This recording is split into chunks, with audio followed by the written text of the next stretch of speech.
আজ শুরু হচ্ছে নির্বাচনী সংলাপ। আওয়ামী লীগের মৃত্যু হয়েছে ঢাকায় আর দাফন হয়েছে দিল্লিতে। কমল স্বর্ণের দাম। থালাপতি বিজয়ের জনসভায় পদদলনের নিহত বেড়ে ৩৮। পাক ভারত এশিয়া কাপ ফাইনাল আজ। আসসালামু আলাইকুম। বাড নিউজ 24-এ আপনাদের সবাইকে স্বাগত জানাচ্ছি। আমি নাইমা আক্তার কেয়া। এতক্ষণ দেখছিলেন সংবাদ শিরোনাম, এখন দেখবেন বিস্তারিত। ত্রয়োদশ জাতীয় সংসদ নির্বাচনকে সামনে রেখে সুশীল সমাজ, বুদ্ধিজীবী ও শিক্ষাবিদদের নিয়ে রোববার ২৮ সেপ্টেম্বর সংলাপ শুরু করতে যাচ্ছে নির্বাচন কমিশন। ইসির জনসংযোগ শাখার সহকারী পরিচালক মোহাম্মদ আসাদুল হক এই তথ্য জানান। তিনি বলেন, ৩০০ জন সুশীল সমাজের সদস্য ও বুদ্ধিজীবী এবং ৩৩ জন শিক্ষাবিদের সঙ্গে সংলাপ করবে ইসি। জানা যায়, ইসি অক্টোবরের মাঝামাঝিতে নিবন্ধিত রাজনৈতিক দল, নারী প্রতিনিধি, জুলাই যোদ্ধা ও গণমাধ্যম কর্মীদের সঙ্গে নির্বাচনী সংলাপে বসবে। বর্তমানে নিবন্ধিত দলের সংখ্যা ৫২টি, আওয়ামী লীগ সহ। নবম সংসদ নির্বাচনের আগে ২০০৮ সালে নিবন্ধন প্রথা চালু হয়।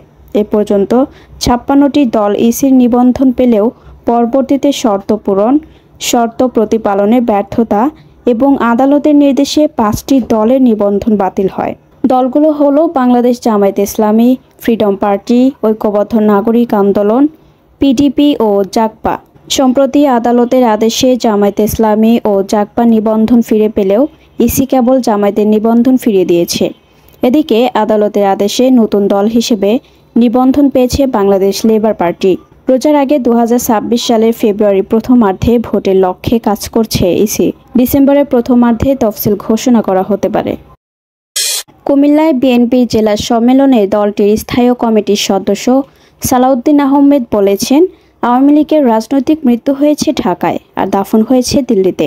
শনিবার ২৭ সেপ্টেম্বর বিকেলে কুমিল্লা দক্ষিণ জেলা বিএনপির সম্মেলনে প্রধান বক্তার বক্তব্যে তিনি এসব কথা বলেন। তিনি আরও বলেন, একটি দল জান্নাতের টিকিট বিক্রি করছে। যারা জান্নাতের টিকিট বিক্রি করছে তারা ধর্ম ব্যবসায়ী। এদেশে ধর্ম নিয়ে রাজনৈতিক ব্যবসা চলবে না। এদেশে ৭১-এর চেতনায় ব্যবসা করতে করতে হাসিনা দেশ ছেড়ে পালিয়ে দিল্লিতে আশ্রয় নিয়েছে। শেখ হাসিনা ও আওয়ামী লীগের রাজনৈতিক মৃত্যু হয়েছে ঢাকায় আর দাফন হয়েছে দিল্লিতে।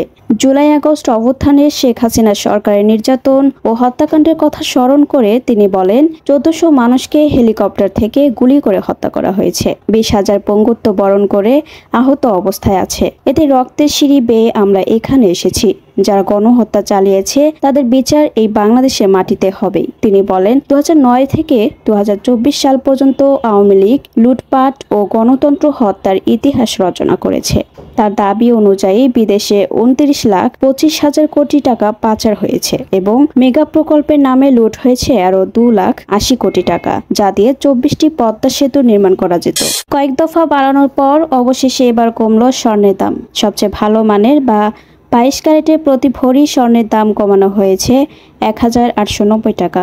এতে এক ভরি স্বর্ণের দাম ১,৯৪,৯৬৯ টাকা হয়েছে। শনিবার এক বিজ্ঞপ্তিতে এ তথ্য জানিয়েছে বাজুস। রোববার ২৮ সেপ্টেম্বর থেকেই নতুন এ দাম কার্যকর হবে। বিজ্ঞপ্তিতে বলা হয়, স্থানীয় বাজারে তেজাবি স্বর্ণের পিওর গোল্ড মূল্য কমেছে। ফলে সার্বিক পরিস্থিতি বিবেচনায় স্বর্ণের নতুন দাম নির্ধারণ করা হয়েছে। নতুন নির্ধারিত দাম অনুযায়ী সবচেয়ে ভালো মানের বা ২২ ক্যারেটের এক ভরি স্বর্ণের দাম ১,৯২,৯৬৯ টাকা। ২১ ক্যারেট প্রতি ভরি ১,৮৪,১৯৮ টাকা।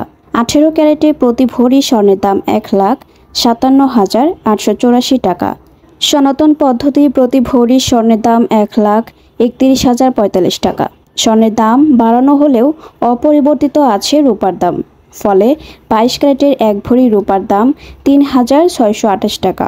এছাড়া ২১ ক্যারেটের প্রতি ভরি ৩,৪৫৩ টাকা, ১৮ ক্যারেটের প্রতি ভরি ২,৯৬৩ টাকা এবং সনাতন পদ্ধতি প্রতি ভরি রূপার দাম ২,২২৮ টাকায় কেনাবেচা হবে। ভারতের চেন্নাইয়ের রাজধানী তামিলনাড়ুতে দেশটির রাজনৈতিক ও অভিনেতা থালাপতি বিজয়ের রাজনৈতিক এক জনসভায় পদদলনে নিহত বেড়ে ৩৮ জনে দাঁড়িয়েছে। এছাড়াও আহত হয়েছেন বহু মানুষ।